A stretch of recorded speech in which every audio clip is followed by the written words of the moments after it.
Hi, everyone. It's Christian before the show. You haven't had a Christian before the show in a hot minute. I just want to give you a heads up that we had some recording and editing issues with this one. So the sound is going to be a little bit off. People are going to sound like robots at certain times, and there might be like weird sort of sync issues. It was a whole day of editing, long fucking time. Amanda and Taylor's first kind of go at editing a show and Taylor's first time hosting. So go easy on us and enjoy.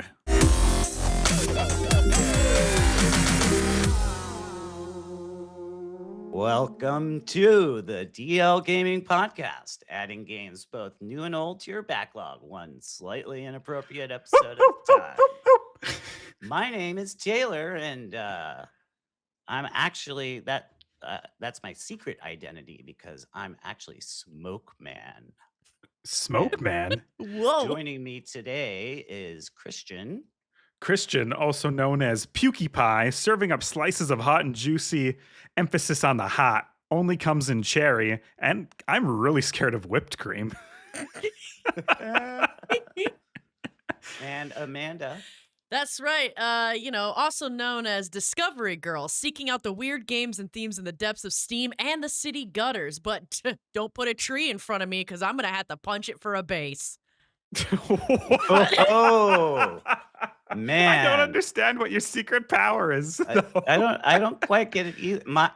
For Smokeman, I'm over here. So as long as I have a lit cigarette that I'm smoking, I can turn into smoke.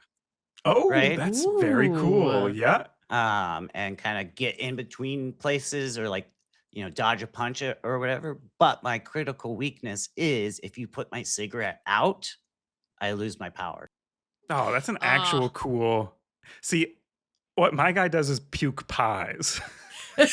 Like full pies or like pieces of pies? Like I regurgitate or I bake pies in my stomach, and then but it's the only thing I can only make cherry, and then I puke them out of my mouth, hot and ready to go, really hot, and then I throw them at enemies. I'm like a D tier superhero, I think. Like probably not the most useful, but great at a buffet line for sure. Yeah. Like the pies aren't gross, right? Like No. Someone could eat them. Yeah. I try to keep my mouth a little dry so that, like spit and stuff doesn't. Yeah. You provide more of a service to the city in a way instead of like saving the day, but you might be saving the day for somebody that's really hungry, Out there I feel like homeless. I feel like our superhero personas would be hanging out together, Christian, because I just find things out. I'm like, hey, did you know about this like really weird little game? And then people will be like, oh my God, thank you. It's really nice. I didn't know. So that's your superpower, is knowing things? I just find little weird hidden things. Yeah, like I might find like a weird little piece of gum attached to a bobby pin inside of the sewer gutter that you needed specifically just to get inside of a Right. window. You know what I mean? Like you wouldn't have seen that, and it's very important work, Smokeman. Okay, like being the person that goes, actually, there's a little piece of tape under there. It's very important. It's like, it sounds like the god of luck or something, like, oh, didn't know you needed that handkerchief because you were about to sob, about to get some bad news. Yeah. That's true. Do you know, like when you find these little items and stuff, do you know their purpose right off the bat, or is it like a mystery? No, I know. Well, if it is a mystery, that is part of my thing is that I figure it out. So very quickly, even if it starts as a mystery, it won't be for very long because I'm Discoverygirl. I discover what's going on, right? I love it. Girl. I'm also Pie. it's such a big Man. yeah. We're such a trio. Yeah. I love Just it. keep me away from trees. I have to chop them down if I see them, and then I will get distracted and not discover anything. I have to keep discovering. Right. So no good in the park. Don't send me to the park. I'm not saving any cats, dude. I'm just going to build a weird base in the middle of Central Park and be like, this is my home now. You thrive in like desert and tundra environments where there's not a proper tree, at least for miles. Yep. So if you guys are wondering why we are all superheroes this week, why this episode's being hosted by Smokeman, Pie Puker and Discovery Girl. Sorry, Pukiepie, but Oh. continue. Sorry. Pukiepie, Yeah. my apologies. A Pukiepie. common mistake, by the way. Common mistake. That's because this week we're talking about Dispatch, Woo! as well as Forever Someday and Earth of Oryn. But first, what's new with you guys? Christian. Yeah, so I just wanted to talk that our fantasy league has started. So this is sort of if you ever done like a fantasy football league or fantasy hockey league. The fantasy league that we have is, of course, for video games. Video game releases the score is amalgamated on OpenCritic, and then however much it scores on OpenCritic is what you are rewarded in the league. And we have a deep league. We always have a really deep league, but this year I think we have 15 publishers, each publishing 10 games. That's, what is it, 150 games, right? That's a lot of games. That's a lot of games. We're going to be having to pick out some truly obscure titles. Yeah, and I wanted to look at how many games even got an OpenCritic review last year, because I was like, wait, are we, is this functionally not, like, they just don't review this many games in a year? I don't know what the actual number is, but I think we're kind of pushing it. Last year, a bunch of games didn't get actual review scores or did not release, and so the scores weren't available. But it's really fun to keep in mind games you didn't know were releasing have released, because the league is open to, Nintendo exclusive and PlayStation exclusive games. And so we're broadening our horizons, not just PC games. And I do want to sort of touch on this and, as an excuse to call people out. I think I'm the only one brave enough to draft games based on theme. My theme is strategy titles. And, everyone else is out here, picking like Mugenics and Fable and, like, come on, like, give yourself a little bit of a handicap. Like, if Bobby was playing in this league, I think he'd only draft games that have pizza in them, for example, right? Or just only the Bubsy remakes. Yeah. I like that. I think you've inspired me for like not because I'm in the fantasy. All three of us are in the fantasy league, and as Discovery Girl, I think I'm really missing the mark. I'm getting too distracted by trees. I need to be discovering like weirder things, and I like the idea of being on theme. Yeah. I'm not gonna switch up what I'm doing, but maybe next year. Yeah, by the way, the theme idea never wins. I've played this so many years in a row, and I've gotten almost dead last. So it's not a winning strategy, but it is a brave strategy. So yeah, that's what's new with me. Amanda, how about you? What's going on? I'm going to be talking about how we record the podcast on Sunday, right? So starting tomorrow, Monday, January 26th, Board Game Fest is coming to Steam. So if you're listening to the podcast when it gets released on Tuesday, it has begun. Go check out on Steam Board Game Fest. Are there any board games you guys are excited about to be released on there? Okay, so I have two stories. So one, I have a relationship with a friend that is entirely based on the board game Dune Imperium. So I'd love to pick up a digital version of that. And two, when Rianne was pregnant and at her most nauseous, we played the board game Wingspan. And for some reason, whenever she sees Wingspan, she gets sick to her stomach and wants to puke. And we have so much fun playing Wingspan before this. It's a game where you're restoring birds to these ecosystems, and there's eggs and points, and it's very like cutesy and nature themed. And there's nothing disgusting about it, but because she associates that time in her life with the board game, we tried to get a digital version, and we sat down to play it because our computers are side by side, and she's like, I can't do it. I need to puke. I was like, what? She's like, yeah, That's if we such play a this, bummer. I'm going to vomit. Oh. And this happened a year and a half ago almost 2 years at this point. And so, I don't know. It's this little fun story that in this house, we, for some reason, can't play this one board game. It's banned. Yeah, No it's banned. birds. Keep the birds out. Yeah. And there's another game, I think it's called Worm Span or Oh, Rim yes. Span. How do you pronounce out loud, because I've never said it, the mythical winged creature, WRYM? How do you say that? Worm. Yeah, I think it's Worm. Okay. Yeah, and it's like a fantasy version of Wingspan. So I'm thinking, baby steps. Maybe we play Wormspan, then go back to Wingspan. Maybe the brain just needs a little restart. I don't know. True. Yeah. Good point. Yeah, Well, Taylor.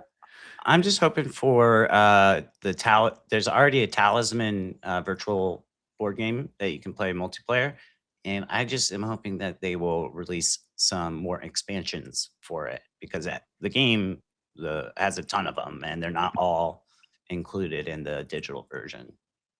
But Nice. as far as what was new with me this past week, I went and saw a show called The 20-Sided Tavern. I saw pictures. It looked awesome, dude. Very cool. Yeah. Yeah, it is like a live D&D show where they had a dungeon master, a rules lawyer, and then 3 players. And then there's a lot of audience participation. And So cool. ton of the audience showed up in costume, like really good costumes too. That's So we had awesome. I was sitting next to an elf. Nice. And like they were like actually rolling dice, and they had cameras set up so you could see on the screen behind them what they rolled. They had proper character sheets, and they were all like obviously good improv actors because like the dungeon master ended up playing several different characters. They did a great job of like having these long running jokes that they kept bringing up throughout the show. And like for instance, right at the start of the show, they called or picked on an audience member to ask them their name, and his name ended up being John. And the DM ended up saying, "Oh, so all of you little Johns out there are going to pull out your phones and help." And then as soon as she said little John, one of the other guys went, "Yeah." And just all throughout the show, whenever Lil Jon popped up, he was pulling out those quotes or like Nice. singing shots. Like when one of the players shot something, it was shot. So Taylor, in this environment, do you hope you're called, or do you kind of like, don't pick me, please don't pick me? Oh, I would have loved to have been called on, Yeah. man. But I was like, where I was in the audience, kind of in the middle of a row and a little further back, just meant that it wouldn't have been easy for me to like get out of my seat.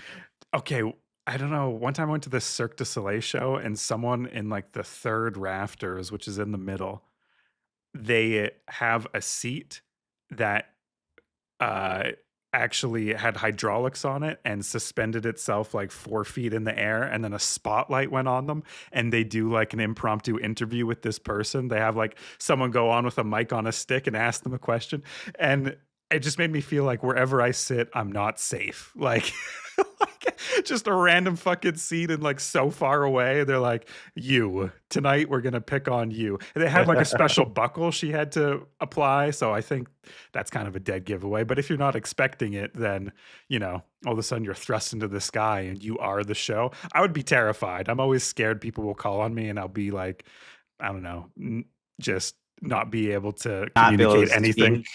Yeah. Or just say weird words. Yeah. I'll like ruin the whole show. They'll be like, "And we go to row 34, seat 7 for punchline." And I'm like, "Banana." And everyone's like, "What?" I also don't want anybody to call on me. Like, nope, I'm just here to observe. Yeah. But super cool that you got to go to that, dude. I always wonder these live D&D shows, because they're quite long, right? I've seen some, they're like 4 hours long. Was this one a little bit shorter? This is different than something like Critical Role where they're all sitting around a table. Yeah. This was closer to like a stage show, like a Right. play that just happened to be about D&D and was like dynamic in the story. Got it. And it was about 2.5 hours long. Yeah. Okay. I think that's fine. That's appropriate. Yeah. Sitting time. Yeah. Yeah. Yeah. But Yeah. anyway, that was a super cool experience. I'd love to do it again if they come back through town, like they were traveling on a tour. Right. But if that's coming to a city near you, I'd highly recommend checking it out. It was a ton of fun and For sure. not that expensive. So anyway, let's go ahead and move on to what we have played. Boo, boo, boo, boo, boo, boo. Bumper complete. All right, Amanda. All right, so what I played is I kind of was diving deep into my library and like, okay, going through my backlog a little bit, and I found this one weird game that is called Forever Someday.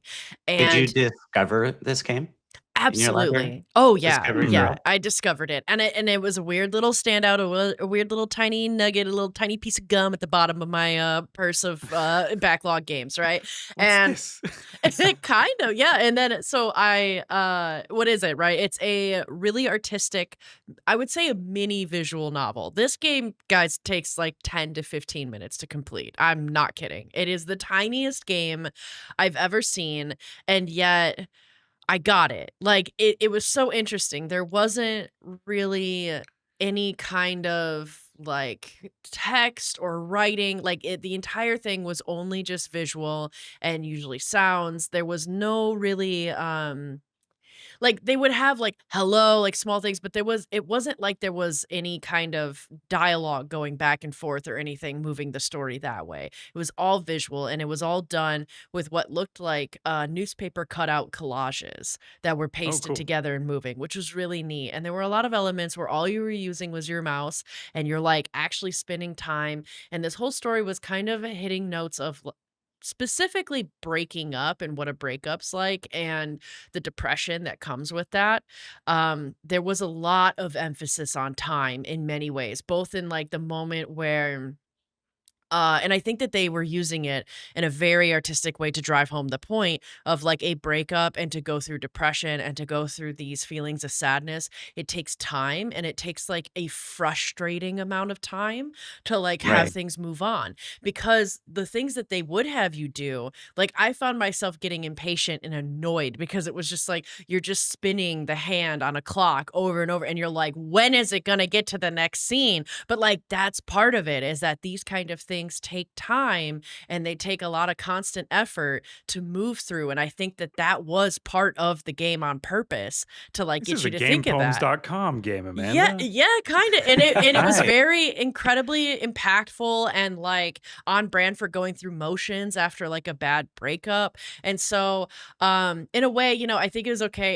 It's so bizarre to talk about this next point though, because so the game was like 99 cents. It's like super cheap, right? Mhm. But I'm almost kind of like, even though it was impactful, I'm like, man, was it worth $1? And it Oh sounds no. so crazy to say, but like it Yeah. makes me think of like what, and for our listeners, think about this too, and feel free to comment because I'd love to hear what everybody's opinions are on this. But like, yeah, and it's the classic kind of what is the gameplay to value of your money ratio? Like, what makes it Mhm. worth it? Is it 15 minutes? Is it that you want a game that lasts an hour? How much should you be playing if it's $1? And is it worth Yeah. it? Right? Like, Right. what is the Yeah. shortest Yeah. game that you guys have played? Can you remember? Probably like- milk inside a bag of milk inside a bag of milk. And Well, I think that that one's one was pretty 99 short. cents too. Yeah. Yeah. Yeah. Um, I tend to think of it as like this was worth their time to make, and so it's worth $1. And I think maybe that's a flawed way of thinking for most people. But even if I bought, like, I remember buying Dune, or that's a bad example. Civ. I bought the expansion pack for Civ so we could play it early. Not the expansion pack, sorry, the deluxe edition or whatever the early play edition was. And that was expensive. And I only played maybe 35 hours. And so, for my time, it wasn't worth it. But I know they have a team of like, whatever, 200 people to pay. I know why the game is that expensive, right? And so I think I'm fine with paying, honestly, that amount of money, even though I didn't spend the most time with it. Yeah, but I maybe feel that's- like I see this a lot when I browse online to forums of people talking about games, and that method of determining games value of like how many hours per dollar that you get out of it. To me, I just don't really agree with as a good metric. Like, in that metric, something that is a super long, like Divinity Original Sin, which is like going to be 80 to 100 hours for $60. It is unbeatable in that metric, right? Or some of these online live service multiplayer games where you can play forever because there's no Yeah. end to them. But I kind of feel like the value of a game shouldn't just be broken down into like how many hours did I get out of it? What if those hours were boring? Like, or Yeah. But it is an expectation. I think that's why gamepoems.com can subvert the pay it. If something is free and it's on a site called gamepoems.com, you're going into it with a little bit of a different set of expectations. Northern Lion, the streamer, has a really funny bit on this where he's like, if games were priced properly, Slay the Spire would be $2,500. Yeah. Which I thought was so fucking funny because I get it. Like, it's totally true. Like, the amount of Right. fun you get off of Slay the Spire. Some people, like, 300 hours in that fucking game and they love it. And it's like redefining a whole genre. Well, I bought that game 3 separate times, so I Right. did my best to support them. Yeah. Yeah. Yeah, but I Yeah. liked this game. I thought that it really kind of did a really nice job of hitting that notes. I feel like if you would have the opportunity of like in a humble bumble or a humble bundle, I mean, or like if Humble you can Bumble is hun- the new dating app. Yeah. that's just being humble on Bumble. So, but if you see this game Forever Someday that kind of pops up in with other things, especially if it's bundled with a bunch of other visual novels, I wouldn't sleep on it. It was a good game, and I thought that it was really cool and impactful, but it is crazy short. But And don't it buy is it for $1 because you might consider, you might be like, $1. I could put it on one of those gumball machines and get out like a Right? couple chews. Yeah. No, but it does. It's just, I think for me, this Forever Someday is by a landslide the shortest game I've ever played. So it was the first time Right. where I was thinking like, yeah, at what price point does like, do you kind of get to a point of like the hours played? But I agree. I mean, I think it's important obviously to be paying the people that are making it. And it's more of how much money is worth their time of creating this. Cause I do like that perspective a lot more on it. At the end of the day, people have jobs and they have to put food on the table and eat and things like that. And so Yeah. I don't know, but I thought it was cool. Forever Someday was nice and really short and sweet. Not sweet, sad, I guess, but it was Sad. really good. It was very sad. Yeah. What about breakups. yeah. What We're about all you, in our Christian? 30s. We've had some times, probably some sad times.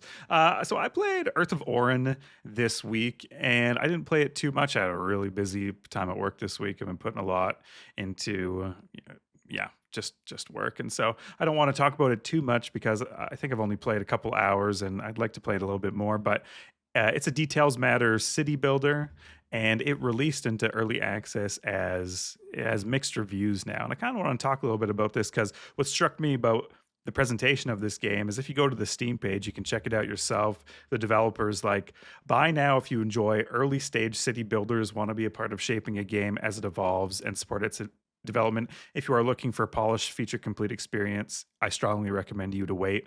And he repeats this multiple times. Even in the short description, he says something to this effect like, hey, really early access, please don't expect anything too much from this. Please don't spend your money if you're not comfortable playing an incomplete game. And so I go into it with this expectation, and for what it's worth, I've had fun with the game so far. And people are still leaving negative reviews. They're like, I really want to give this a positive game. I know it's a solo dev and it's in an early stage, but like, don't buy it. And so I really want to just sort of expand on that. Like, at the end of the day, this is a commercial product. People have expectations for their money. I feel like it's fair for someone to rate something negatively. Totally, I get that. But I would say if it's repeated so many times and you buy the game and you're still leaving a negative review, I don't know, man. Like, this game has 20 reviews on Steam right now. Like, this is such a niche product and niche community. This isn't going to be a game for everyone. It doesn't sit completely right with me that people are out here kind of leaving these sort of reviews. So I just wanted to get your guys' perspective. Like, do you kind of agree with people leaving these negative reviews? Do you think you might if you were disappointed? Or I think, like, obviously there's managing expectations, which, if they are so upfront and have repeated it so many times on the Steam page, etc., like, then if the customer has the wrong expectation, that's on them and they shouldn't be leaving a negative review. But I also think there's something to be said for releasing something into early access too early and asking for money for something at too early of a stage. Like, Yeah. and that can be a risky move on the part of the dev, but it can also kind of be like, um, you know, why are you asking for my money at this point? Like, is this really helping the development of the game or the funding? Um, am I like ever going to actually see this get feature complete? I don't know. So I Yeah. think sometimes games do release too early into early access. My thoughts on this is that I don't think people should be leaving such a negative review like that and essentially kind of messing up with the reviews and the algorithms. Like we know that these reviews do have quite an impact, and the developer has mentioned multiple times that this is new, that they're working on things. So I feel like using the review system as a way to have discourse of potentially valid criticisms or bugs or things that people are finding, that should be done either directly to the developer, or I think if they had a Discord or a place where they could give that feedback, that would be valuable. They have a free demo out there, so people can still choose to not be spending money on the early Yeah. access, and yet people can spend money to support the developer to actually finish the product. So I think that if the developer's been very upfront and open and honest and has channels of communication, then I don't see why people would be leaving such negative reviews, and potentially almost harming the success of the game by the time it is released because of these reviews that were done before it was fully fleshed out. And I don't see a problem with releasing something too early so long as you are very upfront and honest about it, but it does sound like this developer was. And again, especially because there is a free demo, people don't have to buy the early access if they don't want to. So I feel like there's no need for all so much like negativity to where it's coming out with mixed reviews before it's even fully launched. Yeah. Yeah, I get that. And at the same time, I get what people are. They spend their money and they have certain expectations, and it's a commercial product. Like, okay, then just release a prologue of this game and have it for free if you're looking for feedback and not money. Um, yeah, I mean, it is what it is. I'm still going to play it and give my perspective and opinion on it. I'm 2 hours in, and I really like the modularity of this game. So Songs of Six is another like details matter city builder that I've played a decent amount of, and you can make custom buildings, and everything is customizable, but it's in this like 2D sort of dwarf fortressy kind of way. And this is a full 3D environment. So your modular buildings are up and down and sideways and make little steps for your people. And it's just, you can customize every little part of your town. And I've been having fun doing that. So whatever. I'll play it and I'll give a little bit more of a flesh it out opinion. But yeah, truly only pick this up if you are, okay with a game in a pretty rough state without a lot of depth to it, because that's definitely the state that it's in. Yeah. Yeah. Fortunately, for the developer, people can go back and change their Steam reviews later to Mhm. positive if they, if updates come out and they change their view. Yeah. Yep. So I don't know, but um, I played Dispatch this week finally. Woo! Did you smoke, man? Yes. He Honestly, puffs up, disappears. some various parts of the game definitely made me want to go have a smoke. Yeah. Yeah.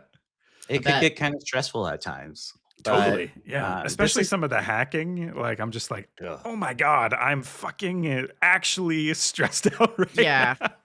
Yeah, Yeah. and even some of the dispatching, man, you're like, oh my Yeah. gosh, yeah, that's just a lot of ups and downs for sure. Super excited though. As Discovery Girl, what did you discover about Dispatch? What did you discover? What'd you discover? Well, need I to just know. wanted to make clear, yeah, this is a game we all have played, right? And Yeah. I wanted to know how many playthroughs you have done. One. Just on one. the plane.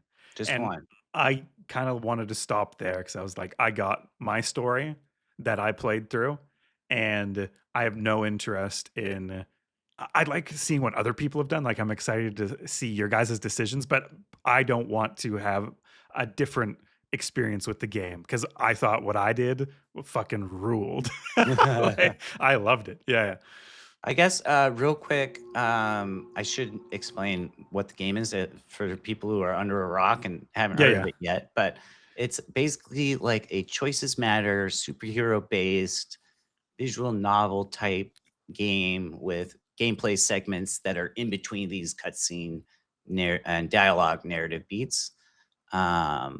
It has a lot of diversity of choice. The animation is in particularly amazing. Really good. And Yeah. the voice acting is really, really good. I guess it was made in association with the people at Critical Role, who are all professional, good voice actors.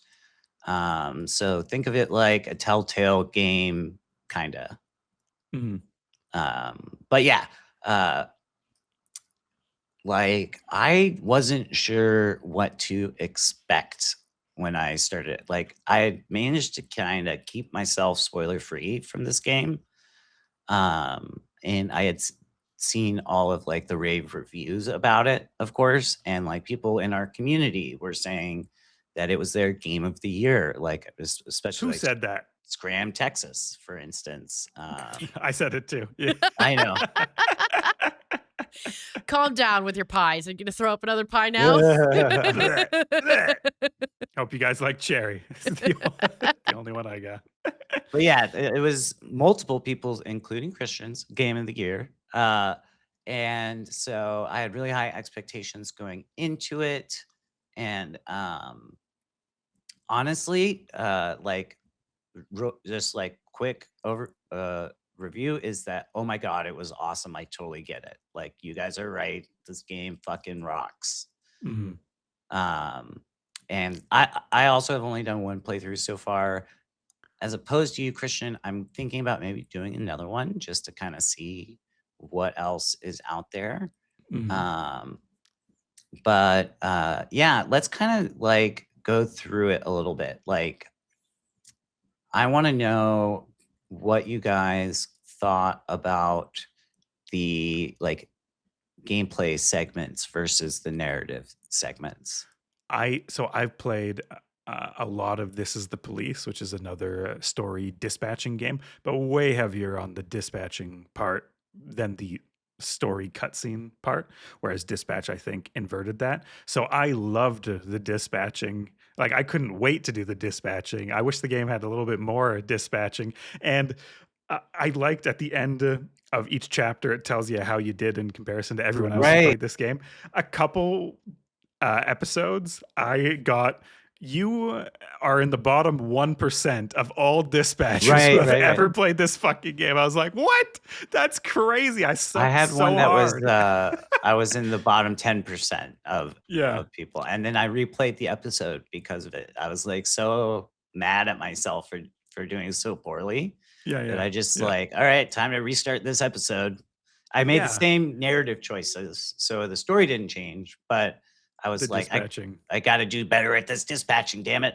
Yeah. And the whole XP system that they have for if your people are successful. I mean, I sucked so hard 2 of the episodes in a row. I was like, damn, dude, am I going to have to restart this whole fucking game? Right. But maybe they reduced the diff. I don't know. I got there in the end, and I don't think it was me. I think clever game design took me to the end of Dispatch. Yeah. Yeah, it was great. I was similar too with that. Like, I loved the dispatching so much. We played this on the Steam Deck, attached it to the TV with a dock, and then me and my partner actually sat there and went through the whole game together. Sick. Do you have surround sound? Yes. That's what I think I was. Oh my God, dude, I highly amazing. recommend. I think this is actually a wonderful fucking couple game, to be honest, because you go through like the decisions that you're making together. So it's like and again, I'm not going to play another playthrough because I feel like what my partner and I decided, like, that's what we wanted. And we were actually on the same page with almost all of our choices. We would say out loud, like, what we were going to select at like the same time. Nice. And like almost majority of the times, like 9 out of 10 times, it was the same thing. So like I'm confident in what we went through. I'm also confident in our relationship for that too. But like This was a test beyond dispatch, and we passed. yeah, but I was so excited about the dispatch part of the gameplay, and like that was my favorite. That's what I always did. So we had a kind of a rule by like episode 3 or 4. We didn't even need to, but like anytime we'd get to a dispatch moment, I held onto the controller because I used a controller that was connected to the Steam Deck as well. And then anytime we went to the hacking part, he did all the hacking because he's Such hacker a good man. idea, by the So, way, to yes. split that up. Yeah. Yep. So we go back and forth with it because he was like, I really don't want to do the dispatching. And I was like, I fucking love it. Give me all the dispatching. It is awesome. I feel like with some of with that dispatching stuff, like there were obviously certain calls you would get that if you sent the correct hero, you were guaranteed a good result, but it wasn't necessarily obvious who the correct hero was all the Yeah. time. And then also there were like deeper mechanics to it that I didn't understand at first, like team synergies of sending like 2 heroes together and then Oh and then yeah, improve like their odds. Malevola and Waterboy. I would have never imagined that as Right. being such a synergy. And I was like, okay. As What's There was going a on well as there? their Flambe and powers. Waterboy one time, Yeah. actually. Yeah. Yeah, like that, and then making use of their superhero powers as well. So if you sent the right hero to the right call, they would use their power during the call Appropriately. or like for instance, like Golem, you could send him, and then one of the level up abilities he got from superhero training, like made it so he filled out the rest of the spots on a call, so you could send like just him. And so like figuring that stuff out Was fun. Yeah. Yeah. Awesome. Yeah. Yeah. they don't There- tell you right off the bat. Like there's not No. a tutorial saying like do this, do this, do this. It was like here, kind you of- figure it out. Well, maybe other people play this a bit smarter, but when I was on the plane playing through this, I was figuring it out during the dispatch. I was like, Mhm. oh, he does this. That makes so much sense. Like there wasn't like a pop-up before or after. It was like learning on the fly, which kind of what it might be in like real life if you were really dispatching Right. superheroes. Yeah, because you'd You're be like, oh, learning shit. You're about new. them. Your Yeah. character is like your Mecha Man Robert character is Mhm. brand new to this. Like and Robert the Robertson team the is new- third. That's new right. to it. Bobby Robertson. Bobby Robertson. Rest in peace. So Yep. I think it did a good job of like immersing me in the character in that way of like he was learning and learning about the team and their powers and how they worked together at the Yeah. same time that I was. So I thought they did a really good job with that. So good. They Yeah. did. And then like the other kind of like main gameplay sections, I think there are 2. There's the hacking, and then there were the like quick time events during like battles and stuff. Yeah, so I turned off the QuickTime events. I don't even really know. I just didn't want to do them, I guess. I was on the plane. I was like, I kind of want to sit back and watch and not play all the time. So I think I disabled them. I never got to experience them. So I'm excited if you thought it added to the game. And then the hacking, I fucking hated because I suck so bad. I'd have to replay this hacking. I would miss XP all the time. Like I would just fail the hack. And then, Flambe would explode and die. And I'm like, oh, shit. okay." Yeah. And so it started off easy and it got I think real pretty hard. Yeah. There were Especially near the definite end. difficulty spikes in the hacking, like out of the blue. It's like you just like the last one you did was fairly easy, not too hard. The time limit was very generous, and then the next one you do, it was like immediately fail and one of your first attempts, and it And was like hard. Yeah, there's one where there was like a narrative. Is it when Invisigirl, her powers go invisible, Invisigal, she is in dealing with a robbery and you have to hack the way into different cameras. That's the first one. I was like, oh shit, there's a little bit more to the hacking game than I initially Right. thought. Yeah. And it's like if you didn't hack, she was going to be like blown up by this plasma gun, or at least that's how it appeared what would happen. And that was the first time like I felt the timer up top was more than just the timer expiring. Like it was going to affect someone I was getting close to. Yeah. Yeah. Yeah. Um, for me, yeah, the hacking was tough. There was a couple times like when I replayed an episode for not doing well, it was partially because the hacking. And then like the quick time events, I didn't realize I could turn those off. And I almost wish I had because like I get what they were going for, but I don't know that they added a ton to the gameplay. And some of them were a little confusing and I messed them up. Um, without realizing why. So like it would, and I played this on mouse and keyboard on PC. So Mhm. like it'd pop up and it'd be a circle with the mouse with a picture of a mouse, and you're supposed to click when the circle came to a certain point. And if you didn't click on time, you missed it.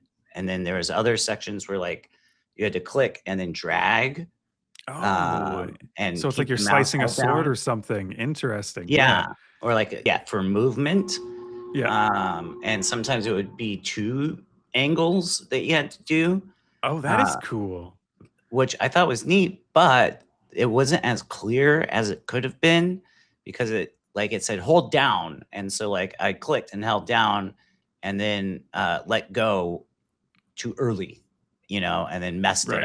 up and got like hit in the fight, or like I don't know how that affected the fight. Like I only played it once, so maybe if I had been more successful in those quick time events, the fights would have ended sooner. Mhm. Or if I had totally failed them all, like maybe I could have lost. Like I don't know. Yeah. Yeah. I thought the fights were all so well done. I don't know. I watched this YouTube essay on why the Star Wars duel fights are so good. Obviously, they're not just about the technicality. They have like emotional tension and other things going on, storytelling through the fight, essentially. And all of these fights, I thought they were cool and they were telling a story, and they nailed it. And so I am glad I didn't do the quick time events because I just want to experience Right. the narrative within the fight. And if I do really good, then like, does that not happen? I mean, I'm sure it does happen, but yeah. Yeah. And then for me, it was like the first time I had really seen a quick time event in like a narrative visual novel that is, I guess, Dispatch reminds me of, but done so much better in Dispatch was As Dusk Falls.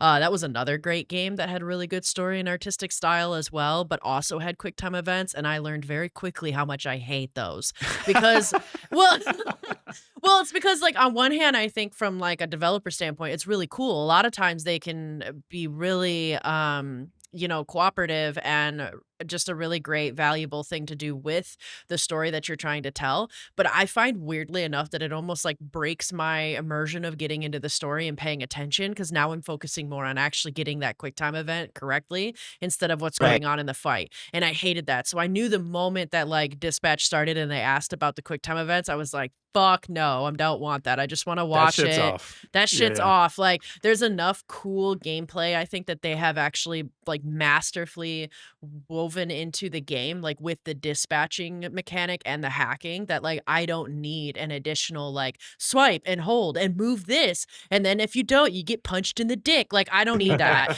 So I just want to enjoy the story the way it is.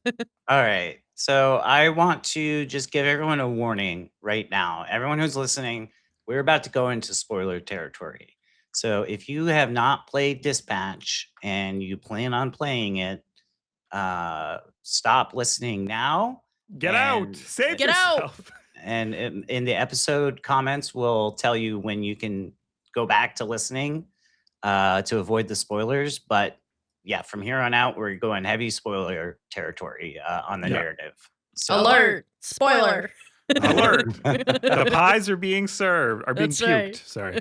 Is it weird that they come out of my mouth? Maybe it's too weird. I don't know. Who's I don't gonna know. That's take a better pie than out of coming out of someone's your mouth? butt, man. Or your Yeah, like nipples. There's only so many holes that can come out. yeah, That's exactly. so true. Yeah, like sneeze I don't. them out. No, I don't want them out of your nose or your ear. Like, I don't know. Yeah, true. Okay, good points. Anyway, And thanks. That's a real Yeah. pick me up. I was down on myself. absolutely. I've discovered many things. That Yeah. sounds weird. All right. Anyway, moving on. Don't need to go into Okay. that. So diving into the actual story of the game. Like, what are your thoughts on it? Like, I've got a couple of points that, like, various points in the story that I think are fun to talk about, but like general thoughts. Okay, can I talk about the areola? Is this a good time? Yes, yeah, Okay, so one of the first jobs I had when I moved to the big city, away from my parents and family and everything, my first adult job, or so I thought, was a door to door light salesman. I was like 18. And so I go door to door to people's houses and be like, sell them energy efficient lights, which I had in my car. And you'd be surprised going door to door, all the different people you will meet who will accept lights from a complete stranger. right. Uh, I think they were good quality lights. I mean, I used them in my house, so I don't think I was like, it wasn't scammy, but it is weird for someone just to show up at your house and be like, hey, you want to change your lights? I got some. And so one time, this lady answered the door. She had a newborn baby in her arms, and her whole one boob was out. Oh, And immediately I felt so disrespect. I was like, okay, I don't look, I can't look, I can't look. And she was like, so I did my pitch just on automatic about these lights. She's like, yeah, come in, bring your lights. That sounds awesome. Actually, some of our lights just went out. And I was like, oh, shit. And so I brought the lights in, and you have to sign just some basic paperwork for the lights. And you have to pay up cash or check. And so she's getting everything ready. She's reading and she starts talking about the lights. She's like, oh, they can change color. That's cool. It's like, yeah, they're like the newest LED. There's like an app for your phone too. And this whole time her tit is out. And so when this scene came on in dispatch, I was like, oh God, I'm taken back to this moment where like, because what do you say? Hey, your boob is out. If I would have, that's the first thing I should have said, by the way, because right. at this point, I'm 15 minutes into the conversation about lights, and her boob has been Too out the late. whole time. Too late Yeah, to say it then. And so right before I left, I was like, here's your lights. By the way, eye contact the whole time, but the boob is out. Peripheral vision. I'm like, no, please, no. And I'm 18. Like, I'm so awkward. And so, and she looks down at her shirt. She realizes her boob is out, and she gets so embarrassed, and she pulls it up. And so we say our goodbyes, and I leave. Obviously, she had been breastfeeding, right? And it happens. Like, your boob is out. And so when this scene came on, I was replaying that. So immediately I was like, your areola is out. I'm not going down this path again. Like, your boob is out. I don't care. It's showing. That's what's wrong on this dress. So that's what and I'm interested. Did you guys have the same sort of reaction? How did you play the areola scene? Yeah, I mean, to me, it's a no-brainer, man. Just like if I were to be out in public and somebody like has like their tag up or like they're looking like, rough and shit. Like I feel like it's like some people I know can kind of view that as maybe rude of like commenting, but to me, the way that I was raised and the way that I was taught was that like you're almost kind of an asshole by letting people walk around looking like an idiot. You can be kind about like calling people out with these things. You don't have to be like, Yeah. hey, dumbass, your tits out, your areola's out, fix it. But like,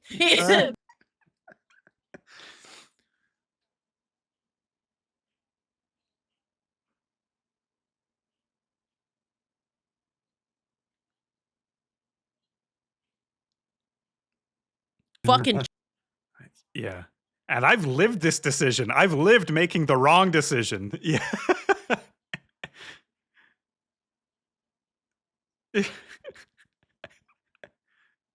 Gorgeous. Yeah. Yeah. Yeah. I did the course. same. It just felt like the right thing to do, naturally the right thing to do. Like, I don't have that background experience like you do. I've never run into it in real life. Yeah. I've told people like your fly is down or something like that, but Yep. no, I like it. Just I felt like it was the right thing to do as a person. It would Yeah. be to point that out. Unless Morally you're correct. intentionally trying to embarrass them or something. Yeah. Right. Yeah. But oh man, I gotta ask you guys. Like, I don't know if this is even on our little list that we're going through, but like, we got to talk about the romancing of Blonde Blazer versus Invisigal. Yeah. It's And on here. Yeah. And we who got to did- talk about it for And sure. who you guys went with? Because honestly, I've seen the statistics, and y'all are nasty. Y'all are horn dogs, dude. Like, Wait, what My do you mean? my partner and I, we did not romance either. That is a violation of workplace environment, dude. Are you kidding me? Like, Oh, I don't know. God. You The way guys I need to feel live a little. okay, no, we live, but we don't need to be fucking our boss or fucking somebody Yeah. that's our direct report. Right. So And to so, me, okay, yeah, okay, go, well, Taylor. Go. all right. So I chose Mandy, or AKA Blonde Blazer, not Mhm. Yeah. Invisigal.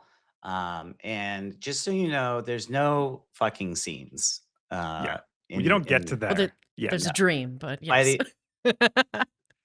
the end of the game, it's like you have a makeout session on top of a car after a big battle, and Yeah. that's like as risque as it gets in real life. Yeah. And I also romance Mandy, and with that ending scene, I romanced Blonde Blazer because I just liked her more. As while I was playing, I was like, oh, cool. Like this seems like, she seems like a cool girl, and that's what my The character's real gonna do. superhero. Yeah. Mhm. And Visigal was like, this is not going to be good. You need someone else. That you are very unstable, and also I'm emotionally unavailable, mostly as a person, as a character in Dispatch. And that makeout scene at the end, I saw some like a great point by their narrative designer, I think on Reddit.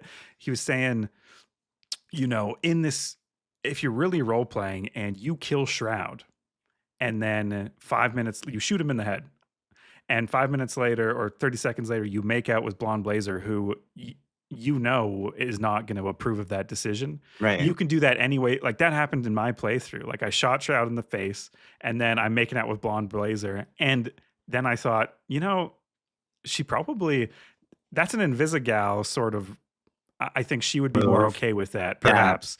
And so I felt like that was a little awkward. I think I should have been not punished, but there should have been narrative repercussions for my romance. She should have mentioned it, or like, I don't know who you are anymore because the whole time you've been playing this one guy, and then you shoot this guy in the head. Like it's kind of random for your character too, I think, for most playthroughs. Yeah, that's a good point. yeah.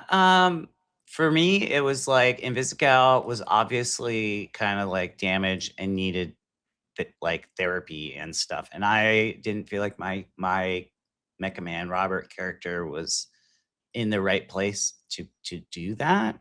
Plus, I'm also her boss, Yeah. which felt weird.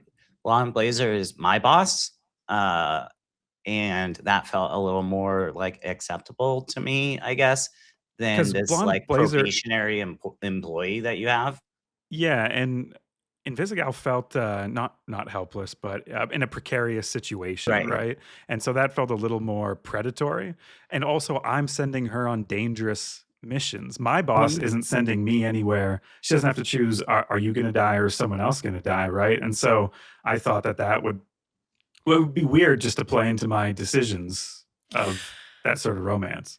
So I will.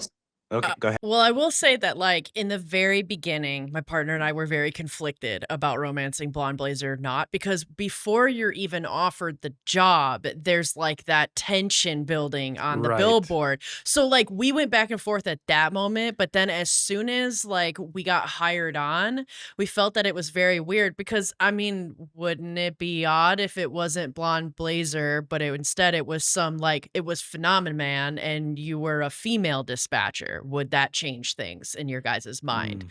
Or is it because it's the hot teacher, older, like, boss lady? I think it's because I'm sexist. Yeah, I think it's And because I live in the society. Yeah, because I so would we think were, it's a little yeah, weird. we were on the fence about it in the very beginning, but then as soon as we got hired on and she was our boss, it was kind of like, okay, well, this is weird. How can we sit here and say we're not going to romance Invisigal because we're her boss, and yet we're not putting those same expectations on Blonde Blazer?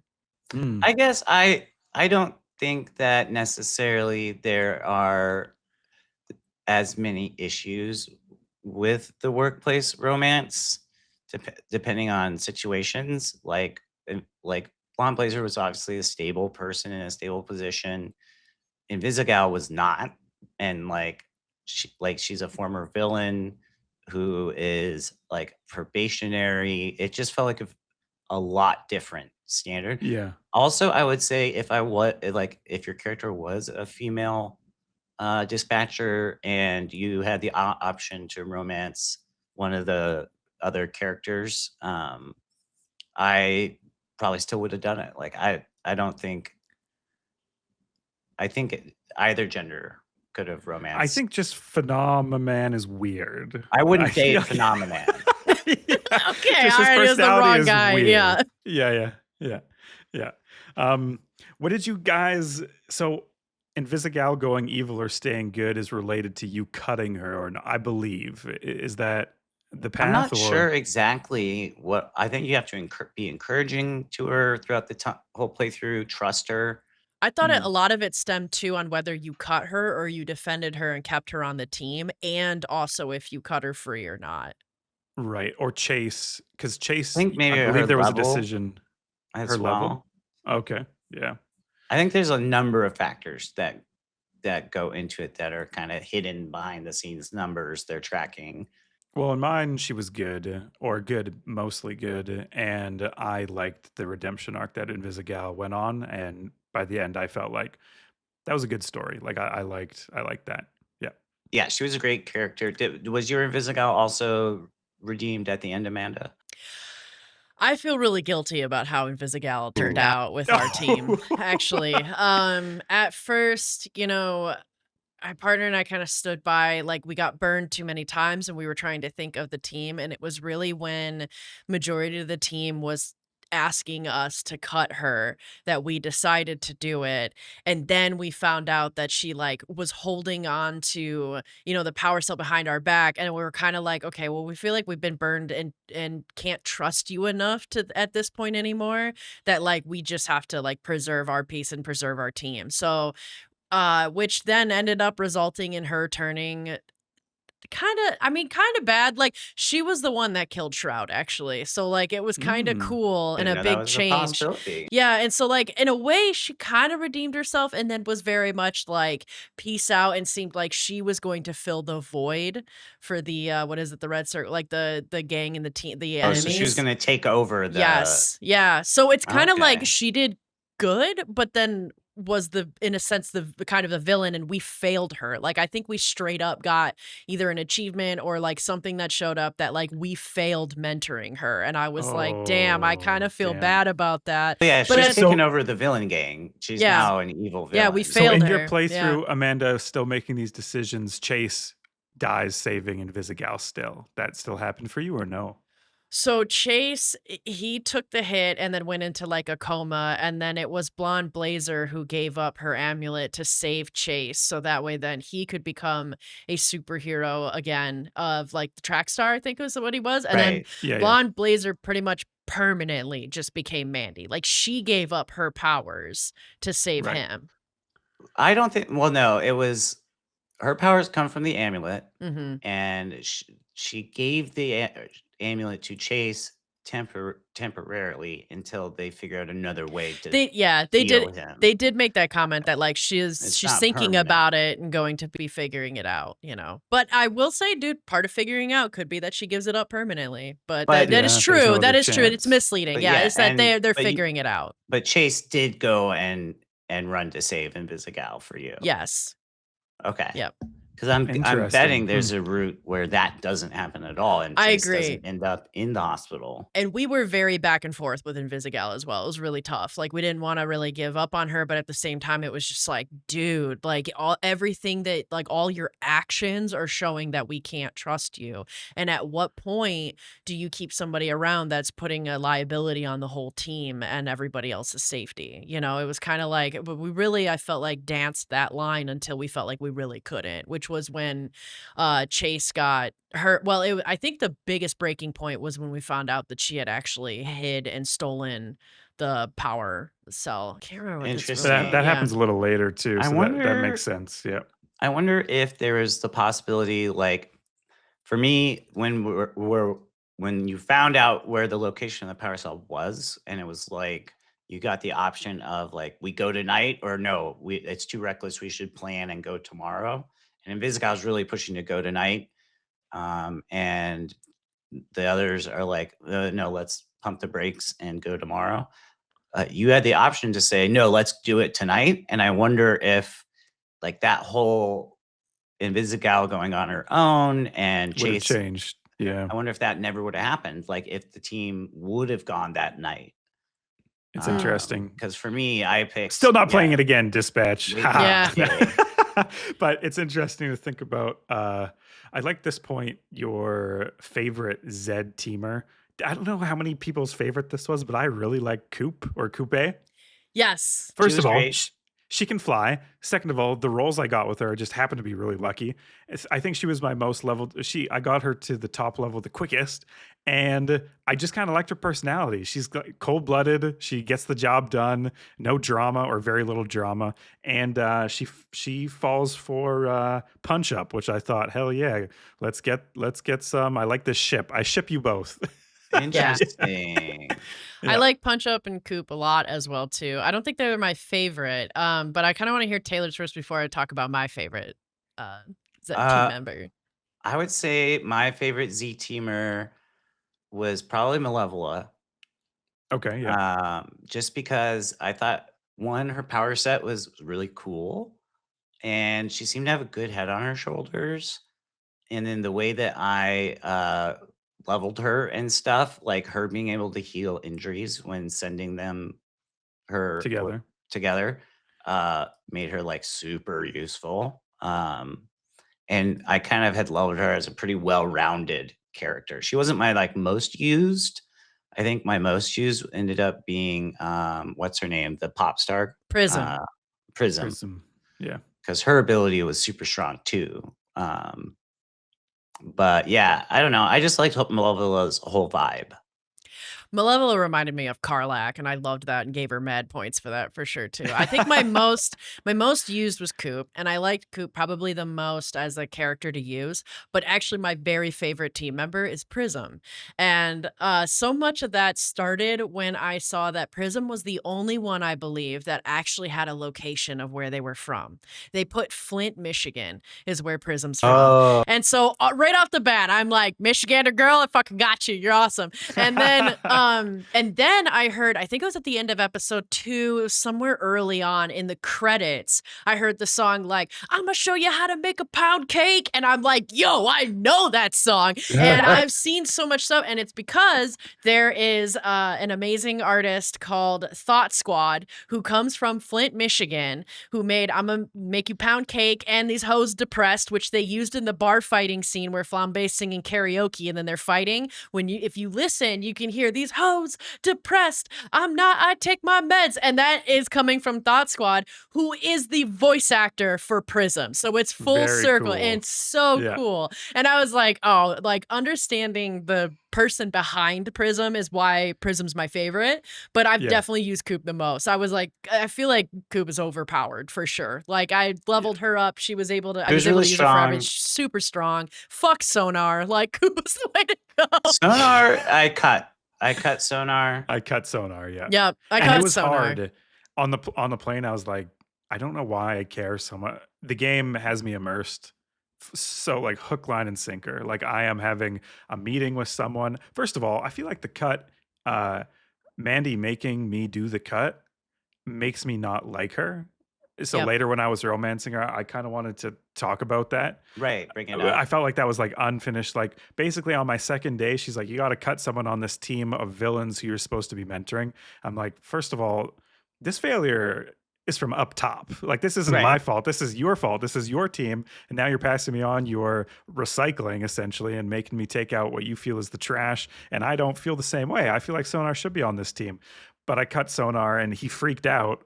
And he said, and I was just like, so understanding. I was like, yeah, all the feelings you have are valid, Sonar. I'm sorry that this led to you becoming evil. And that it's, I would say Mandy's fault, not Robert's fault. Because, me behind Robert didn't want to do the cut. And I was kind of frustrated that I had to in the game. Yeah. Yeah. I also was a little frustrated with having to cut like so early on such kind of like a flimsy basis. It felt like I agree. I Because felt she's like like, it was such you a need to send a bullshit message. choice. And I was like, this is the wrong message. This is bad management. Yeah. Well, coming from somebody who was kind of romancing who they wanted to hire, I guess the decisions weren't really the strongest, right? Or in terms of that Yeah. thinking. Right. But Who did you end up hiring? I picked Phenomena Man.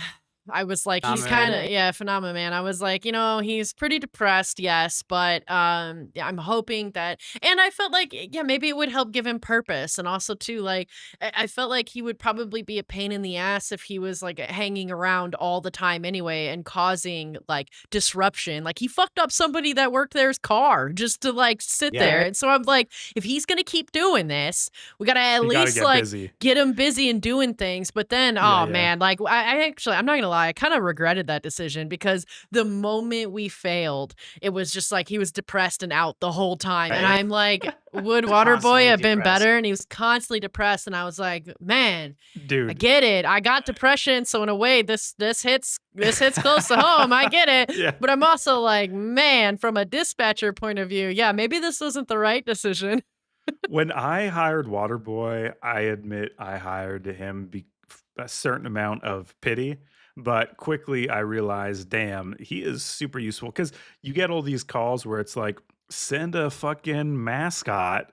And then it's like, Right. send a mascot. And by the way, 12 people are in a burning building and they're dying. And you have to choose between these two things. That's not a good example, actually, because I sent Waterboy to every fire call and he instantly solved it. He's made of fucking water. Right. But Right. any other serious thing, I would always send Waterboy to the bullshit ones, and he would mostly ace it. I got his charisma up super high. Believe in yourself because that's what he needed. He needed someone to tell him that we believe in you so he could believe in himself. And I had a great time with Waterboy. I was like, hell yeah. Interesting. I love to hear that you hired him because I also hired Phenomena Man. My thinking was this guy is super strong. Yep. Like he's basically like a Superman analog. And that sounds super useful for my team, especially since I didn't have my characters leveled super combat physical at the Mhm. time. And so I was like, yeah, having a super strong flying alien dude sounds awesome. And then I regretted it because he constantly was getting depressed and being unusable. I was like, man, I wish I had hired Waterboy. And then at the end, when you do get Waterboy anyway, during the big battle, Mhm. and like the whole of the city is constant calls.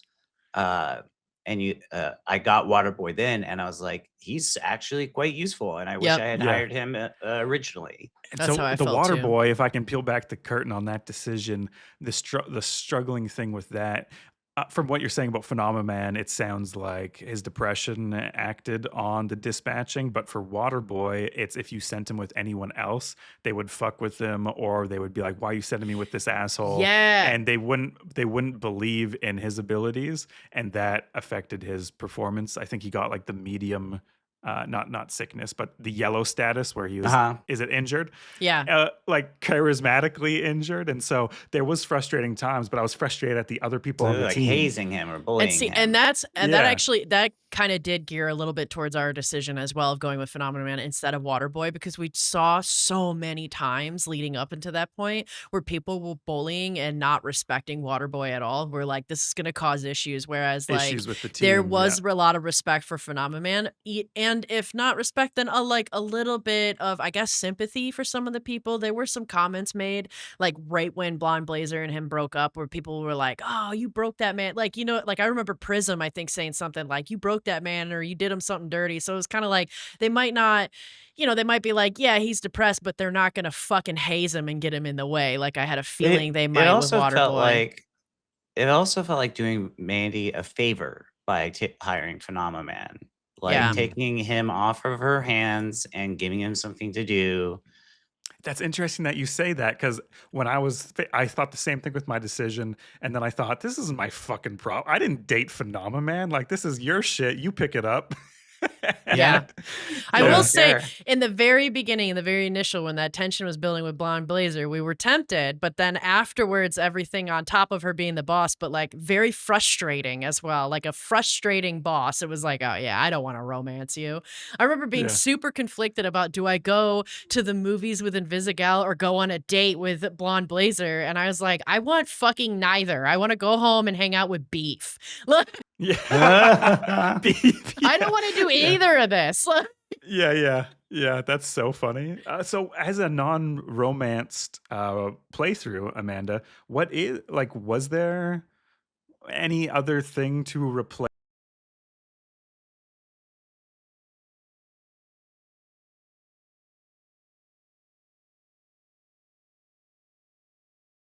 That to me, that was actually kind of on the annoying side. Again, like I kind of cracked that joke of I wish I could have went to beef, but no, we went on a dinner date with Blonde Blazer because I was like, it's gonna be. I felt very inappropriate to even lead Invisigal on, whereas I feel Right. like I could keep Blonde Blazer a bay at like a kind of at distance. Like even Right. going out to dinner with Blonde Blazer, I could be like, okay, this is like as friends, we're going out to dinner. Like I Right. had hoped that there Yeah. was that option. And it was. I think there was a moment where she had said something like, oh, every time you come out with a date with me. And then he was like, oh, is this a date? And she's like, well, if you want it to be. And then we selected, no, let's keep this professional. And she was like, oh, okay, Nice. yeah, we can do that.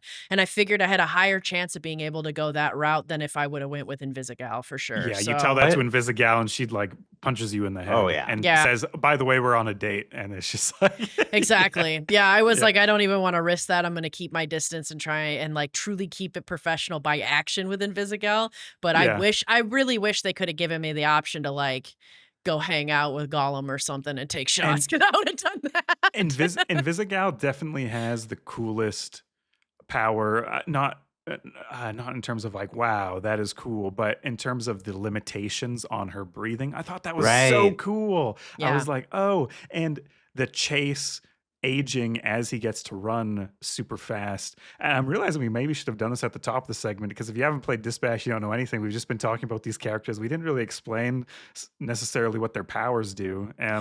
Well, but we're also assuming that if you got to this point of through the spoilers, you know them, Yeah, that's right? true. Yeah. I Yeah. suppose. Yeah. But yeah, so Chase and Invisigal having those limitation on their powers, to me, I was like, more superheroes need this sort of thing.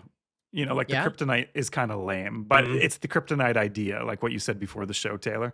But it's that And everything it has a just, cost. yeah. And with Invisigal having the augments, so her power, I was like, oh man, It was this makes so so much cool. sense. It Yeah. Yeah. does. And What'd you and the guys fact that think? she had asthma on top of it. Oh, yes. Yeah. It's Yeah. like if Chase had really short legs or something. Like I can run super fast, but I'm like not Roadrunner. I'm like Wile E. Coyote. Someone with short legs. The examples aren't coming to my mind right now. But did Yeah. you guys feel the same way, or was there someone whose powers you were like, oh fuck yeah, that's like the rule of cool, and that is I cool. honestly, I absolutely adored Punch Up as well. I think Punch Up was such a funny and amazing character. They make this huge, strong man who's tiny.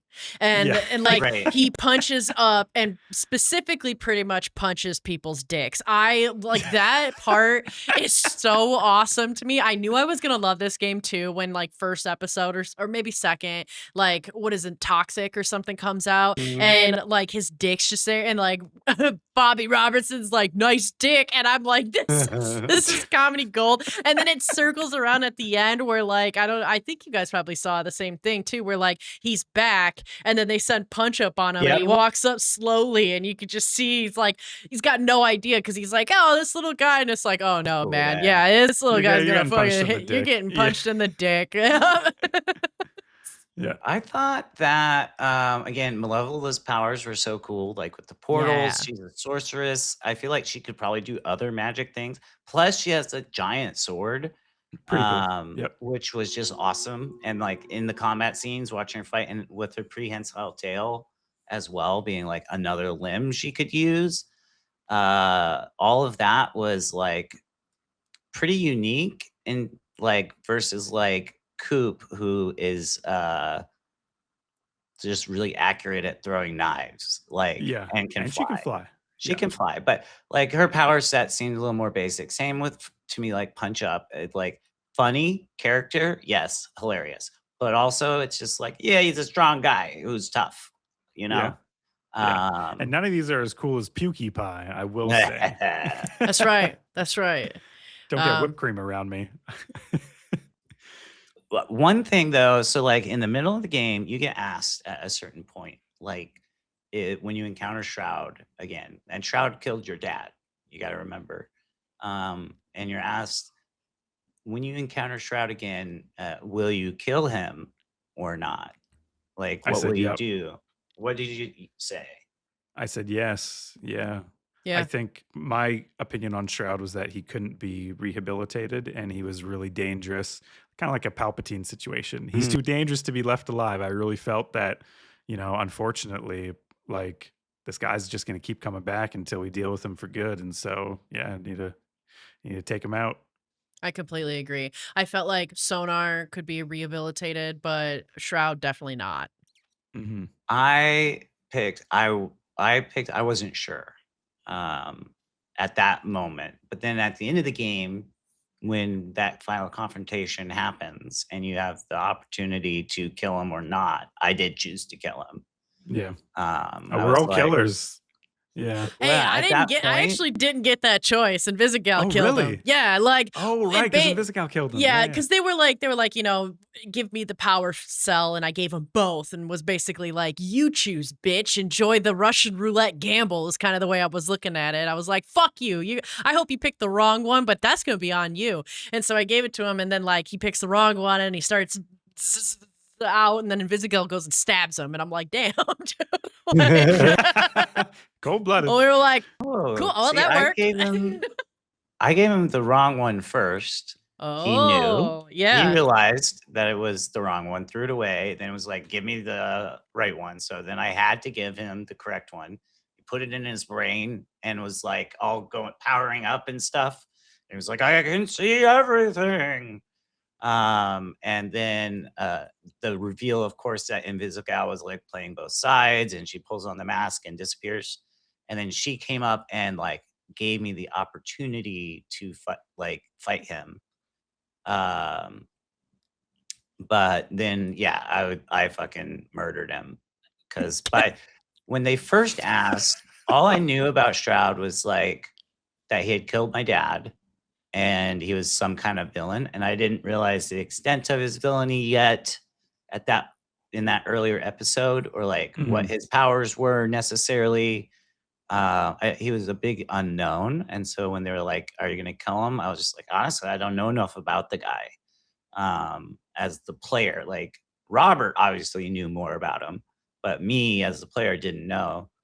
But by the end of the game, it was like very obvious. Like they were causing massive destruction in LA, and his power seemed to be like some kind of computational thing.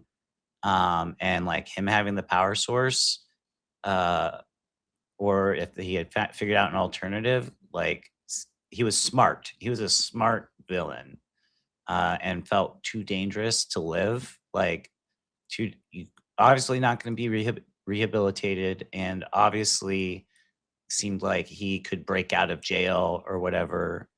And at that point, I was like, "You've just tried to kill all my friends, and you killed my father. You almost Prepare to killed me." die. Because Invisible actually took a bullet from me. Yeah. Like, because I was getting Shroud shot that revolver at me, and the bullet is traveling, and it went through Invisical's shoulder. Hmm. And so then it didn't kill me, and then that's why I had the opportunity to fight. And I was like, so you almost just murdered her, and so yeah, I'm fucking killing you, dude. Like, And he's a corrupting force on the baddies too. Like the baddies are bad, but we're talking about like we just rehabilitated a lot of villains, and I think there's a universe where these people don't meet Shroud and they're just like a little disturbed. Whereas now they're all being pointed into like this super destructive force. And without like, look at Shroud, Sonar. Yeah. yeah. Like Yeah. you cut Sonar from the team, sure. But then he ends up hooking up with Shroud, who powers him up and turns him into a big monster. Yeah. Mhm. And he was acting way more evil than he had been before. Yeah. And then you had to fight him down during like those battles. That was tough, actually. Like, That was having tough. Yeah. to respond to all those calls and then also keep fighting him. Yeah. And Yeah. it had that little thing like if you were too successful at something, you auto failed. Yeah. Yeah. Yeah. That Did you last guys battle was did you guys crazy. save LA or did you fail? I saved it. I failed. I failed. Yeah. Really? Yeah. Yeah. Mhm. We It was too failed. I much. saved the Yep. city. Yeah. We Yeah, failed. we failed. Oops. Oh Oh well. man, In the end, it was close. It was really close for Yeah. me. insurance will pay out. Oh no, It they was don't. so close for us too, but Yeah, we not for just acts of God. failed. I Yeah. got Yeah. pretty lucky, and by that point in the game, I had figured out the powers of the heroes better. And one of the one of Malevola's powers at that point was, if she was successful on a call or used her healing power, then the next call you got, you could see what it needed to succeed, Right. and that made it a lot easier. Totally. Um, Any missed opportunities? Or honestly, for me, I sincerely think no. I know a lot of the decisions were timed, but I feel like I liked every decision. I never felt after I made a decision like, oh, it was just because I was under time pressure and I didn't know. I felt confident, and so yeah, I just really enjoyed Dispatch. No regrets. Not playing it again. Loved it. Yep. Same. I agree with that. I mean, like, of course, I'm a little disappointed that we failed in Visigal, but I would have done it the exact same way if I were to play it through. So, like, I gotta live with the choices that I made. They come with consequences, and I have no regrets. Yeah.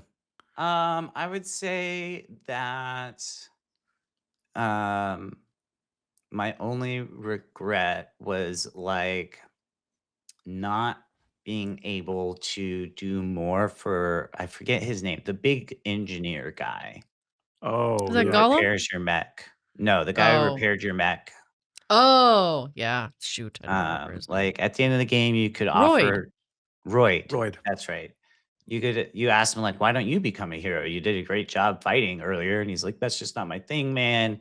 And like, I wish I could have like given him a big promotion or like done something more for him, because he was like such a bro the whole time. Yeah. He literally rebuilt your mech, made it possible. Like I ended up choosing to go into my mech suit as soon as it was possible. Like in Yeah. Isabel, I popped back up. Same. I cut her free, and then jumped in the mech suit. Yeah. So I guess my only regret or missed opportunity would have been like a little bit more Royd content. Yeah. It would have been cool to see More more Royd. Royd, and it would have been cool, I think, to see more Galen, the other dispatcher that a lot of Oh people yeah. don't talk too much about, but he's super smart and can hear super, super well and can hear everything. Yeah. Wish we gotten to see a little bit more of him. Like, what kind of stories and secrets does he have? Because he listens to Yeah. everything. That's Probably true. Discovery. I could What probably he- discover a lot. I think as Discoverygirl, Yeah. I need to be friends with him. Yeah. Totally. We can Yeah, you find guys out a should team lot. up. Yeah. You guys are synergistic on calls together for sure. Totally. Yeah. I think, yeah, and I do think that Smokeman would have definitely been able to handle a lot of the problems that we're running know, into a lot I think better. Pukiepie would have struggled, but I do think there's quite a few like executive events. And so if I can do the catering, I mean, send Yeah. me, right? Yeah. Yeah. You cater, and I'll be the one charismatically Oh, telling great. them, finding what we've discovered as a team and Last what we've thing done. real I'll do the quick. press conferences. Yeah. Yeah. During the battle for LA, and at the end, there was like the one call that comes in where it's like, I need my coffee. Oh, yeah. Remember that? Did you do it? Yeah, I sent think I did. Flambe because I thought that I was sent funny. Waterboy. I was like, enjoy, think I said Flambe. There you go. Yeah. I was like, he can make the coffee on the way, maybe with Yeah. water. I don't know. It's like everything's going to shit. The whole city's blowing up. People are dying. Like they never said that thousands of people died, but I assume. Certainly seems like it. Yeah. Certainly. Yeah. Oh, yeah. Yeah. And that And was under my another- watch, they fucking died. Let me tell you. That was another reason I killed Shroud too, because Same. like all that chaos and like Sonar literally says he eats people. Right. Yeah. That's a no. We don't Also, eat it's people. weird that you could forgive him, Sonar, at the end. I wasn't allowed that option either. I think and Blonde Blazer, I I think was. specifically said something like, oh, now he can take the extra time to think about that beta bitch comment or something like that. Because like Ooh. Sonar said something when we were in the middle of fighting with him where he was like goading us and I think calling us either betas or beta bitches or something like that. And I wasn't allowed the option asking- to forgive him. He I kept didn't forgive him. Yeah. saying to send Coop and send Blonde Blazer because he had grudges against them. Also, Blonde Blazer, as once you got to Dispatcher, so strong. Yeah, so But strong. but no, like I thought it was weird. Like it gave me the option to forgive Sonar and like welcome him back to the team. And Yeah. I was like, no, No, dude. By the way, you eat people now. yeah. No. So Yeah. You a bad anyway, bat. You a bad bat. Bad bat. You a bad bat. Get out. well, there we go. That was a lot of dispatch discussion. Yeah. And this episode's definitely running long. So let's move on. What do you guys want to play? I'm going to start with, I'm definitely going to be playing a lot of Fallout 76 this week, but one of the games that I want to play that I saw on the radar that I'm not sure when it's going to be released, it's supposed to be released this year. It's called Plague Doctor Life in Pestilence. It's like an old school doctor simulator, like with the Plague Doctor's mask, you're going around in a town and you're like building up being their healthcare provider, which is really fascinating. You go out and you collect different herbs and then you grind them down, you make them, you're turning them into these tinctures and you're solving and diagnosing people's diseases You and love problems. games like this. I Yeah. do. You love games that I mirror love your real life discovering thing. Yeah. You have all these like science body games. You're like, oh, I love the mortuary. They're so cool. assistant. You're right. Yeah, I loved the quarantine zone because of all the science stuff with that too. You're Yeah, right. yeah. I was like, I get to dissect. Yeah, but no. Uh-huh. Plague Doctor just looks really cool. But the biggest thing that I'm actually excited about it that I have not seen these kind of games do, is it's going to be co-op. So you and your friends all get to be the doctors for this town, which is kind of crazy and awesome, I think. So that's pretty fun. It's going to be a moving team of medieval time Plague Doctor friends. I think it's up to 4 people can be co-op, which is crazy. I can't imagine like 4 Plague Doctors in a town of like 20 people. Right? It'd be like, is it your turn for the autopsy today? Oh, I don't know. My schedule's that's a wide bad open. I was sign. just, yeah, like, Too many Dude, Plague seeing one, Doctor. seeing one Yeah. plague doctor show up, shit's going down. Seeing 4 show up in your 20-person village, you're all gonna die. It's time to make your peace, say your confessions. So I'm excited. I'm excited to see how they're going to do that. Are they going to up the difficulty? Is it, that like the 4 of you get sent to like a really shitty, like disease riddled place? I don't know, but I'm looking forward to it. It says it's coming out soon. Who knows when soon is? I hope it's actually soon, but I got it wish listed. So, and speaking of Fallout 76, that's what you're interested in playing, Taylor? Yeah, you invited me to play it with you this week, so I'm hoping to carve out some time, check that game out, see how it is after it got all those updates, and they actually added NPCs, for instance. My uncle loves this game; he plays it every day and has been telling me about it since it released. He like loved it day one. And so I'm just kind of curious. I don't know that's going to be my type of game necessarily, but it's worth spending the time with my friend Amanda. Exactly. Aw. You dirty bottle cappers. No, that sounds fun. For me, I'm looking forward to this game called Calyx, Calyx. It's this RTS sci-fi wave survival against these like Zerg like enemies that are sort of encroaching on this planet, or maybe you're on their planet. Some of these games are a bit problematic. So I hope it's like this Warcraft 3 survival map, but without heroes. Like it really focuses on the units of the RTS and your turrets and your walls and upping your production so you can withstand bigger and bigger waves. I don't know what it is. I can't stand heroes. There's all these, the emphasis on heroes is like level 72. Now your attacks are 1,000,000 times a minute. Right. And I'm just like, I I don't had know. that problem with Dawn of War 3. Like the heroes were the main focus, it felt like, and the units were just kind of there versus the Fodder. first Dawn of War, Yeah. where Yeah. the heroes weren't really that strong. And I've written here, especially because we're talking about superheroes in this episode of Dispatch, heroes are lame. It's about the common people. Don't let them forget. The real hero is you making the Subway sandwich or whatever you do. So Calyx, that's what I'm looking forward to. All right. On to what's our community up to. I'm going to shout out our executive producer, Truthbringer. As always, thank you, Truthbringer, for supporting our show. Do we have any listener questions and corrections, Amanda? Yeah, we've got a listener question from Discord. Zap asks, are there any thoughts on having an alumni-only episode or Bro, if we episodes? can, have you ever have you ever tried to herd cats? Like, are you Yeah. kidding? Like, maybe if the stars align and we can get Emilio and Bobby. It was a goddamn miracle that we recorded it for so long with Emilio and Bobby. If you guys could see the conversations of timing that used to happen, brother, like, this is not an easy thing to get Right. everyone's time. Like, from a volunteer podcast, we don't do this for the money, even though thank you for supporting us on Patreon if you do. And then having to get like Ray and Minnie and Chi, like, I guess in Right. theory we could Track do it, these but it would it would be so much effort. It Crazy. might be worth it. It might be fun, but I'd love to do an alumni only episode. That would be Yeah. fun. But yeah, the scheduling is the main thing. It's so hard. Like even just the three of us getting together every week on Sunday can be tough. yeah. And My- thank or God like you guys don't mind doing Commander this during night. Snap. Yeah. Yeah. No, it works for me. But yeah, I mean, it'd be awesome. It'd be super cool, especially to try and have an episode where they talk about how it is now versus like then, Sure.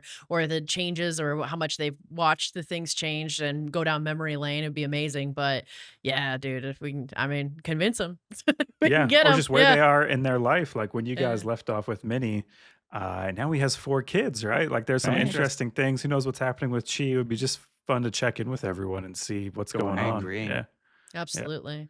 Yeah. Well, the other thing that we've got left for us was a comment on. So I created a video about playing Atlas in 2026 with some fun adventures of feeling like crab people looking for treasure. So if you want to check that out, that's on YouTube. And we did have somebody comment on it. Steve Richardson 1381 has said, "Imagine being slow AF, the ramming gallery. LOL. Glad y'all are having fun, bro. Game's super fun." And I agree, because then the video, it was like one of our first ships. Now, don't get me wrong, like where we've come from the video is like Cricket Soldier has like the biggest, craziest ship of like a brigade. Like he's got the I think it's the first it's like the top of the class like boat, and then he's put like 40 cannonballs on it, or like Yeah, cannons 50 on sails. it. The It's thing insane. flies. It doesn't The even go thing- on the water anymore. It just Like, eliminates everything, and it's so quick. Like he's getting like 60 knots when he's flying in speed. So like we had humble beginnings in that first video, but we've definitely upgraded as well. And it was very slow, the ship that we're on in the video, but it was so much fun, such a blast. So thank you, Steve Richardson, for commenting on that video. It was a lot of fun to make. And yeah, so Christian, what are we plugging this week? we're plugging again the DLG survey. So since last time we talked about it, you guys have turned up. Thanks for letting us know what you think of the podcast, how you listen to it. A cool discovery is now I know that 50% of you listen to this podcast while you are working, which I Yeah. thought maybe more people listen to us while driving to work or on their commute when they're on the train, however they get to where they're going. And that's not that many people by this survey, right? And so knowing things like that just helps us tailor what we're doing to this show if we make small tweaks or changes to like the timing of it. For example, like the average commute in the United States I think is like around 45 minutes, so that's why we tried to keep our episodes to an hour. But if we see that most people are listening to this on an 8-hour workday, well, maybe we can go a bit longer. And it has a couple other questions in that survey. There's going to be a link at the top of the show description, so if you wouldn't mind just taking a couple minutes and clicking that. There's nothing in it for you and everything in it for us, so whatever that does for you, you should take the survey. Thank you so much. All right. Well, thank you guys. This was a great show. And My Taylor's name- first host, right? Let's Taylor's not let first that time go hosting. under the radar. Let's clap. Can we clap? Oh. I've got Ah. a clap on here as well. Let's see where it is. No, we don't want to hear from those assholes. Come on. Gotta hear from your Okay. fellow teammates on Team Yeah. W. I thought you guess. did a Thank great you, job, guys. Taylor. Thank you. I really appreciate it. It's fun being in the host chair, although it Mhm. is very much similar to my normal chair. So I Yeah. don't know. But anyway, my name is Taylor. Joining us today was Amanda and Christian. Pukiepie. And Discoverygirl. Sorry. Ooh, look what I and found. Smokeman. Yeah. Tune in next week because myself and Amanda are hitting up the wasteland of Fallout 76, and we'll be telling you about it.